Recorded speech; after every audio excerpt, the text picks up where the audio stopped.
बच्चों, कैसे हैं आप सब? आशा करती हूँ आप सब अच्छे होंगे, स्वस्थ होंगे। स्वागत है आपका इस कक्षा में। आइए आज हम पढ़ते हैं हिंदी व्याकरण का पाठ 7 संधि। भारत के प्रसिद्ध नेता सुभाष चंद्र बोस ने कहा था, तुम मुझे खून दो, मैं तुम्हें आजादी दूंगा। यहाँ भारत स्थान का नाम है, नेता जाति का नाम है, सुभाष चंद्र बोस व्यक्ति का नाम है, खून वस्तु का नाम है, आजादी भाव का नाम। ये सभी शब्द संज्ञा हैं। तो इस प्रकार जिस शब्द से किसी प्राणी, वस्तु या भाव के नाम का बोध हो, उसे संज्ञा कहते हैं। जैसे प्राणी, मोहन, रुचि, गाय, कौवा, घोड़ा आदि। वस्तु आम, केला, मेज, कुर्सी, पुस्तक आदि। भाव बचपन, सुंदरता, मिठास, खटास आदि। संज्ञा के भेद। संज्ञा के 5 भेद होते हैं: व्यक्तिवाचक संज्ञा, जातिवाचक संज्ञा, भाववाचक संज्ञा, समूहवाचक संज्ञा और द्रव्यवाचक संज्ञा। सबसे पहले हम बात करेंगे व्यक्तिवाचक संज्ञा की। जिस संज्ञा शब्द से किसी व्यक्ति, प्राणी, वस्तु या स्थान विशेष के नाम का ज्ञान होता है, वह व्यक्तिवाचक संज्ञा कहलाता है। जैसे श्रीमती प्रतिभा देवी सिंह पाटिल भारत की प्रथम महिला राष्ट्रपति थी।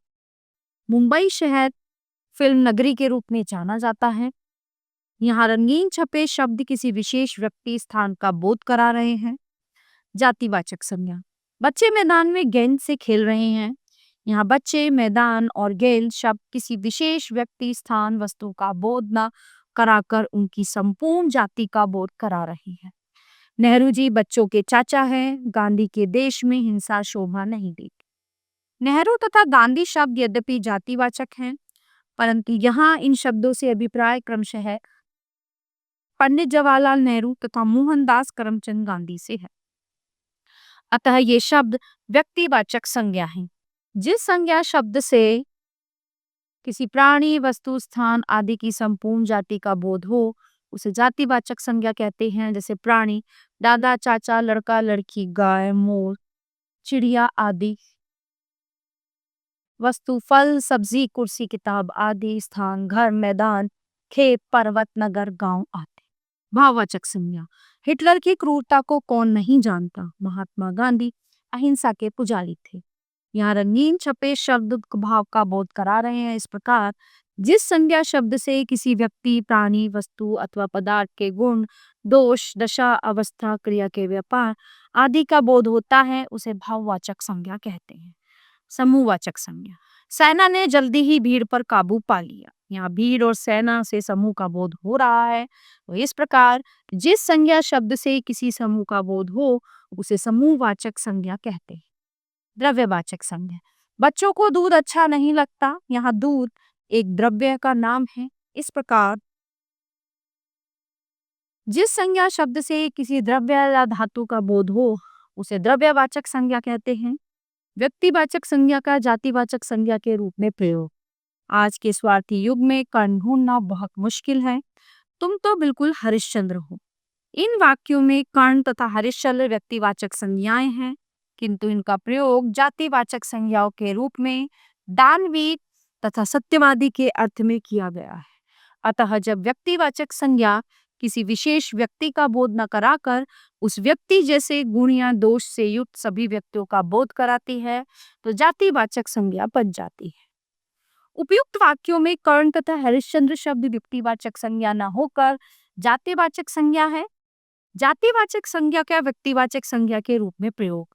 कभी कभी जब जातिवाचक संज्ञा जाति का बोध न कराकर किसी व्यक्ति विशेष का बोध कराती है, तो वह व्यक्तिवाचक संज्ञा बन जाती है। जैसे नेहरू जी बच्चों के चाचा हैं।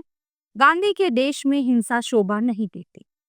नेहरू तथा गांधी शब्द यद्यपि जातिवाचक है, परंतु यहाँ इन शब्दों से अभिप्राय क्रमशः पंडित जवाहरलाल नेहरू तथा मोहनदास करमचंद गांधी से। अतः ये शब्द व्यक्तिवाचक संज्ञा। भाववाचक संज्ञा शब्दों की रचना। जातिवाचक संज्ञा से भाववाचक संज्ञा बनाना। चलिए देखते हैं।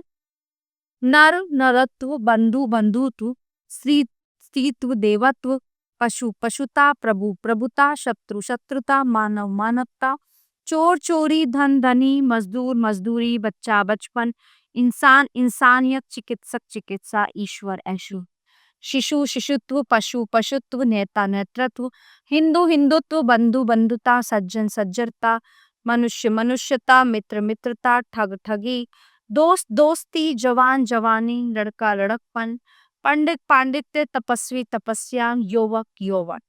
सर्वनाम शब्दों से भाववाचक संज्ञा बनाना। अहं अहंकार, अपना अपनापन, सर्व सर्वस्व, निज निजत्व। विशेषण शब्दों से भाववाचक संज्ञा बनाना। स्वतंत्र स्वतंत्रता, कठोर कठोरता, मधुर मधुरता, कठिन कठिनाई, चौड़ा चौड़ाई, लंबा लंबाई, गरीब गरीबी, अमीर अमीरी, काला कालिमा, मधुर मधुरिमा, खट्टा खटाक्ष। वीर वीरता, नीच नीचता, लघु लघुता, गहरा गहराई, अच्छा अच्छाई, मोटा मोटाई, सफेद सफेदी, बेकार बेकारी, लाल लालिमा, हरा हरितिमा, मीठा मिठास। क्रिया से भाववाचक संज्ञा बनाना। ठीक है, पढ़ना पढ़ाई, खोदना खुदाई, कमाना कमाई, बुनना बुनाई, बहना बहाव, बचना बचाव, रखना रखाव, सजना सजावट, रुकना रुकावट, थकना थकावट, बनना बनावट, घबराना घबराहट, लिखना लिखाई, पीटना पिटाई, सीना सिलाई, उतरना उतराई, लगना लगाव, झुकना झुकाव, फैलना फैलाव, कसना कसावट, लिखना लिखावट, छापना छपावट, मिलना मिलावट, मुस्कुराना मुस्कुराहट। तो ये था हमारा पाठ संज्ञा। प्यारे बच्चों, ये पाठ यहीं पे समाप्त होता है। आशा करती हूँ आपको अच्छे से समझ आया होगा। मिलते हैं अगली कक्षा में। धन्यवाद।